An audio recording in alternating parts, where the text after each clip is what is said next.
Welcome back. You're watching Storyboard. It is important to question something all the time and be curious. Only then will you be good at finding answers, believes Nicole Yershon, former Director, Digital Innovation, Ogilvy Mather Group. This former founder of Ogilvy Labs was present at the recently held Zee Melt, and Storyboard editor Rangaswamy spoke to her about the importance of labs in the communication business. And Nicole feels that labs is an area to educate and inspire in order to innovate and do new things that have never been done before. Let's hear this full conversation.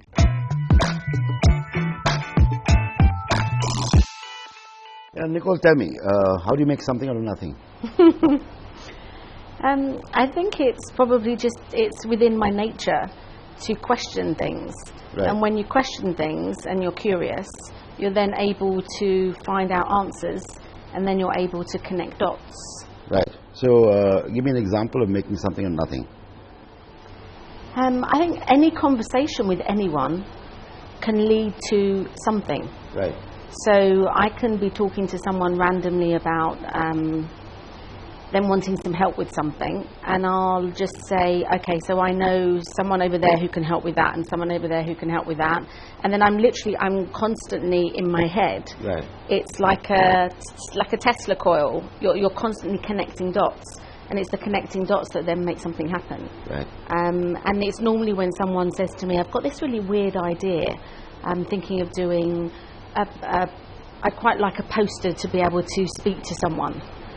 And I'll say, oh, interesting. And then I'll have in my head, from all the different various conversations that I've had with people over the years, an ability to just pull them together. Right. So, you've spent some years setting up a lab and then running the lab. Yeah. So, what do you think of the concept of a lab in communication? Why is that important? Obviously, you like the idea. Yeah, I think when I first set up the lab about 9 years ago, everyone had a different idea as to what the word lab meant. Right. So what does the word lab mean? For me, it's an area to educate, inspire, in order to innovate and do new things that have never been done before. Right. For me. Right. But everyone else had a different opinion, and in the end what I had to do was just ignore their opinions, or it would never have got off the ground, and just only go with my vision. Right. As to what I saw, how it should run. Right. And just not let a million people get involved. Right. So who does the lab help? It helps everyone from creatives, especially if they want to win awards, because you are bringing the outside world in. Right. And showing them things that they didn't even know that existed. Right. It helps the account handlers, because they're then showcasing to their clients new ways of thinking, business ways of thinking, understanding a whole genre, whether it be fintech or startups or future retail, future travel and tourism. It helps them and their clients to understand that, especially if they're in that space. So when we were doing future travel and tourism, clients like Amex, Expedia, BA, Ford, they would all want to know what's happening in that space. Right. So should the lab be in the agency construct physically, or should it be with the brand? For example, yesterday we saw Nestle, which has a lab inside their office. We saw Heineken, which had a lab inside their office. I showcased to Nestle years ago our lab. Right. And then they asked me to, I think it was Pete Blackmore or whoever was in charge at Nestle at the time at Veve. Right. I was then quite intrinsic in them, showing them what we had in our lab in Ogilvy and what they should. Different people see lab in different ways. I think their one at the time was much more social media lab, where they had all of these screens more like everywhere. A newsroom. More like a newsroom. Right. Mine wasn't necessarily like that. Right. That's what I mean. Everyone has a different interpretation of the word lab. Everyone has a different interpretation of the word innovation. My interpretation of the word innovation when I first started doing this job was the next cancer drug, or the next petrol-less car. I didn't see or a solution for trash foot. Yeah. So I didn't see marketing necessarily as innovation. Right. Obviously, over the years, and what started to happen now, especially in future health and well-being, science now for me is where technology was 20, 25 years ago, is ripe for disruption. Right. And that is when you start to see the word innovation, that's where you can see it in science, especially things that are coming out from the latest diabetes. Tissues that you can wipe your eye and you can see whether you have diabetes or not. Just weird stuff is happening all the time with science, and they're kind of like where tech was 20, 25 years ago. Now tell me, I'm sort of fixated on brands having labs in-house. Yeah. Would you advocate it? Do you think every brand should have a lab in-house? I think when people are so busy with their day job and they're not able to see what is going on in the outside world and things are changing so quickly, you've got to have a designated person who is looking outside and bringing it in and attaching it to their business. Right. I think it's all very well saying it should be intrinsic with their day job, but there's just not enough hours in the day for them to continue doing. It's a separate job in itself. Right. So you think you need a lab which sort of mines for insights and then hands over to the rest, or it works with the key people. So my lab, for instance, it was very small staff-wise. There was only, for the majority of the time, only 3 of us working for 1,800 people in 10 group companies, and we had a global reach. Right. So this is a cost centre. Right. So therefore, it has to be very lean and nimble. But what you do is you work with the people within the organisation who are like-minded.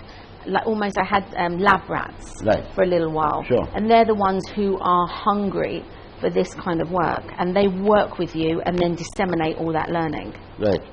But how easy is that flow? Because isn't there a resistance? I mean, you create. I don't work with the people who resist it. Right. So you've got to find those who. You have to find the who ones are aligned to what you're doing. Yes. Yes. Is that easier? Do you need alignment from the top? For example, should the CEO be committed to what I think the lab does? The biggest pressure is that it's not measured. Right. The KPIs are measured majority of the time always on financial. Right. So how would you like to measure it? If at all it had to be measured, how would you like to measure it? Would have been measured on how many jobs have you done that have gone through the labs. Right. So actually given a KPI for people to work with us a lot more. Right. And now, by your experience, does that work easily, or I think what happens is the curious ones seek you out. So when I first started looking at this whole space, 12 years ago, I started sending emails around to everyone saying, oh my God, look at this and look at that, and there's something called Facebook, and you really need to pay attention. And there were some people and I sent notes around to everyone, but I didn't know that. I thought everyone would be as interested as I was. And I got emails back saying, stop spamming me. Right. Which was a really good lesson, because not everyone feels the same way. So therefore I created this Lab email group that if you wanted to know about these things, you would self-select and you would want to be put on that group. Right. So we started off with 20 and we ended up with like 700 globally, but they were the right 700, and it was a beautiful sharing community. No one spammed each other. You would just really get incredible things that no one knew from someone in Vietnam who was sending it through, or someone from Tokyo who was sending it through. Right. Because that's the beauty of a network. A network is a really powerful thing. Right. Now, tell me, are there some brands or some categories, not brands, I withdraw that, some categories which will benefit more from having a lab than others? No, I think it's... I always think when some people, say, what's an innovative brand, is IBM innovative, or it is only to do with the people. Right. You can have someone who is incredibly curious and innovative, who works on a brand you wouldn't even imagine, and that's the same with when you're looking at genres. It's all to do with the person who's curious and interested, and will make something happen regardless. You work from small independents to large networks. So is it more fun and more? Is a lab more likely to succeed with a Dave Trott or with an Ogilvy? I think in the smaller, you say small independent, GGT when I was there, it was probably about 350. Yeah, sure. So in comparison, it probably was bigger than Ogilvy and Mather, the ad agency. Right. That's quite small now, I think. But in the group, then Ogilvy feels like a big group. But Simons Palmer was small when I first started there. There were only, I think, 10 of us. I think in those first 2 companies that I was at, GGT and Simons Palmer, everyone was like me. Right. And I thought that was normal.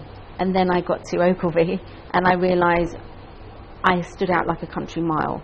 Not everyone was as maverick or questioned or fearless, or there was a certain hierarchical structure that I'd never experienced before, and it meant nothing to me. And so I found myself kind of, quite a few times knocking into the wrong people. But to me, I thought that was normal behaviour. Right. So anyway, for a young kid today getting into advertising, what would you advise him or her to do? Should they get into advertising in the first place? I think the fellowships within or communications are really good. So, for instance, because you then get to experience all of the disciplines. Right. I think to go into one discipline is suicide now. Right. Because you can't just look at doing something just as a TV ad. Right. It has to literally, you have to be discipline agnostic, platform agnostic, technology agnostic, and the only way you can be like that is to have an understanding of all the different touch points and disciplines, rather than just going to an ad agency, for instance. Okay, wonderful. Lovely talking to you, Nicole, and have a wonderful time in India. Thank you. It is time for us to take a short break. When we return, we get to see what made Shireen Bhan, Raj Nayak and Sudhanshu Watts and many more switch their jobs.